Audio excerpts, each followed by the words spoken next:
नमस्कार, आपण पाहत आहात परांडा न्यूज 24। आजच्या सभेतील सर्वात मोठी बातमी सविस्तरपणे पाहण्यासाठी हा व्हिडिओ शेवटपर्यंत पहा। दैनंदिन आणि आठवडी बाजार ठेक्यावर देण्यास मंजुरी। परांडा नगरपालिकेची वार्षिक सर्वसाधारण सभा संपन्न झाली। या वार्षिक सर्वसाधारण सभेत अखेर दैनंदिन आणि आठवडी बाजार ठेक्यावर देण्यास सभागृहात मंजुरी मिळाली। मागच्या बैठकीत दैनंदिन भाजी विक्रेत्याचा कर वसूल करण्यासाठी ठेक्यावर देण्याच्या विषयाला विरोध करण्यात आला होता। काल सर्वसाधारण वार्षिक सभा पार पडली।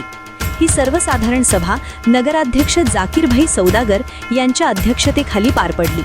यावेळी नगरपालिकेच्या मुख्याधिकारी मनीषा वडेपल्ली, नपा कार्यालयीन अधीक्षक जगदीश सोंडगे, मुनीर जिक्रे यांच्यासह सत्ताधारी व विरोधी नगरसेवक हजर होते।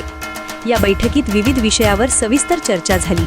सन 2026-2027 सालासाठी पाणी पुरवठा, भांडार विभाग, आरोग्य विभाग, लेखा विभाग, सर्व विभागासाठी साहित्य खरेदी करणे, सुविधा पुरविणे व त्याच्या निविदा मंजूर करणे याबाबत ठराव संमत झाले।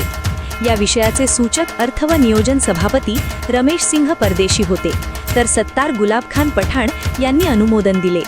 विरोधकांच्या म्हणण्यानुसार बाजार कर नगरपालिका कर्मचाऱ्यांनी करावा असे मत मांडल्यानंतर नगराध्यक्ष जाकीरभाई सौदागर यांनी नगरपालिकेकडे मनुष्यबळ कमी असल्याने हे काम योग्य होणार नसून नगरपालिकेचे खूप नुकसान होणार असल्याचे सांगितले।